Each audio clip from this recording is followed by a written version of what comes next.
అభివృద్ధి విషయంలో అంత శ్రద్ధ చూపిస్తున్నావని గ్రహించి నేను చాలా సంతోషించాను.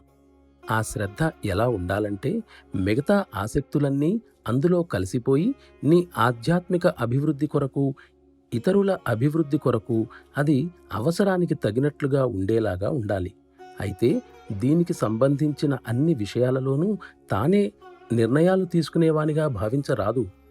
అందువలన పనులన్నీ సక్రమంగా జరగటానికి కొన్ని నియమాలు ఉండాలి. సున్నితంగా పనులు జరగటానికి అవి తోడ్పడతాయి. ఈ విషయంలో అన్నింటిపైన సమగ్రమైన అవగాహన ఏర్పరచుకుని దానికి తగినట్లుగా తమని తాము మలుచుకోవటం చాలా అవసరం.